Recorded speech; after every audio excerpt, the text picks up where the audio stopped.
இறைமகன் இயேசு கிறிஸ்துவில் மிகவும் பிரியமான சகோதர சகோதரிகளே, பெற்றோரே, நண்பர்களே, குழந்தைகளே, பெரியோரே, இந்த நாளில் ஆண்டவர் நம்மை மீண்டும் ஒரு நாளை தந்து ஆசீர்வதிக்கின்றார்.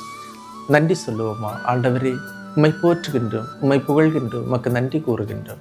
இந்த அதிகாலை வேளையிலே இந்த இறை வார்த்தையில் எங்களுடைய கண்களை பதிய வைத்து, எங்களுடைய காதுகளை பதிய வைத்து, ஆண்டவரே, நாங்கள் ஜெபிக்கின்ற வேண்டுதலுக்கு விடைதாரும். இன்றைய நாளில் நாங்கள் எடுக்கின்ற ஒவ்வொரு முயற்சிகளையும், இதய வேண்டுதல்களையும் எங்களுக்கு தாரும்.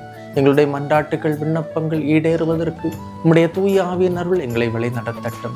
எங்களுடைய குடும்பத்தின் மீதும், பிள்ளைகளின் மீதும், எங்களுடைய தலைமுறையின் மேலும் உடைய அருள் ஆசீர் அதிகமாக கிடைக்கட்டும்.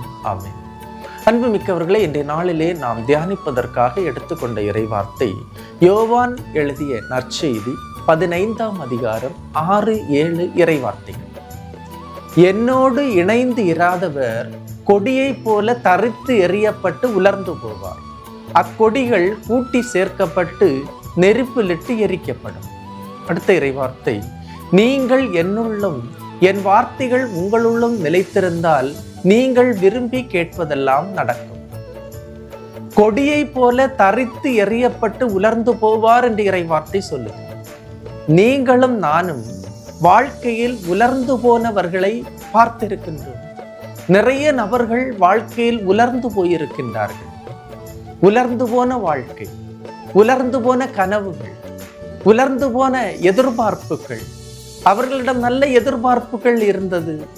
ஆனால் சொல்வார்கள், நான் நினைத்தது போல எனது வாழ்க்கை அமையவில்லை, எனது எல்லா கனவுகளும் கலைந்து போனது, உலர்ந்து போன பொருளாதாரம் உண்டு, உலர்ந்து போன பிசினஸ் உண்டு. எப்பொழுது உலர்ந்து போகும்?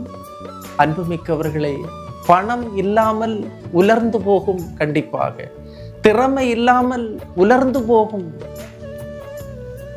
ஆனால் இறை வார்த்தை சொல்லுகின்றது, அது அல்ல உண்மை. பணம் இல்லாமலும், திறமை இல்லாமலும், படிப்பில்லாமலும், பட்டம் இல்லாமலும் வாழ்க்கை உலர்ந்து போவதாக இறைவார்த்தை சொல்லவில்லை. மாறாக, ஒருவர் கடவுளில் வசிக்காமல் இருந்தால் உலர்ந்து போவார் என்று சொல்லுகின்றார். ஒருவர் உலர்ந்து போகாமல் இருக்க என்ன செய்ய வேண்டும்? கடவுளோடும் அவருடைய வார்த்தையோடும் இணைந்திருக்க வேண்டும்.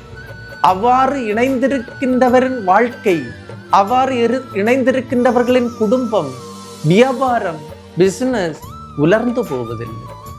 திராட்சை செடியோடு இணைந்திருக்கின்ற கொடி போல இணைந்திருக்கின்றாரா? அவர் உலர மாட்டார்.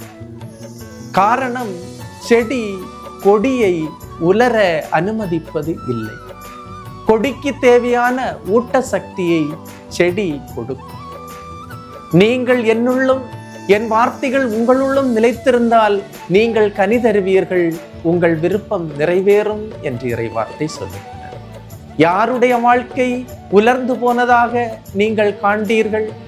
யாருடைய கனவு உலர்ந்து போனது?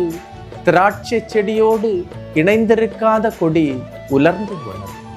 உரம் இல்லாத, தண்ணீர் இல்லாத கொடி உலர்ந்து போகவில்லை. வழக்கமாக தண்ணி இல்லைன்னா, உரம் இல்லைன்னா செடி உலர்ந்து போகும். ஆனால் தாய் செடியோடு இணைந்திராத கிளை உலர்ந்து போகின்றது.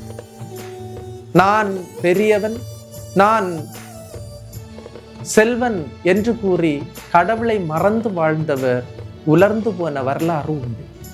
கடவுளோடு இணைந்திருந்தவர் உலர்ந்து போன வரலாறு இல்லை.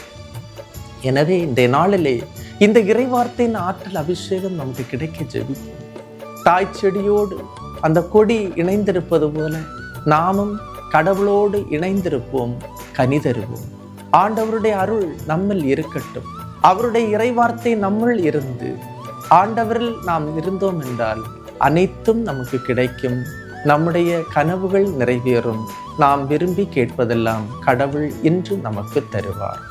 எல்லாம் வல்ல இறைவன், தந்தை, மகன், தூய ஆவியார் உங்களையும் உங்கள் குடும்பத்தையும் நிறைவாய் ஆசீர்வதிப்பாராக. ஆமேன். இயேசுவுக்கே புகழ், இயேசுவுக்கே நன்றி. மரியே வாழ்க.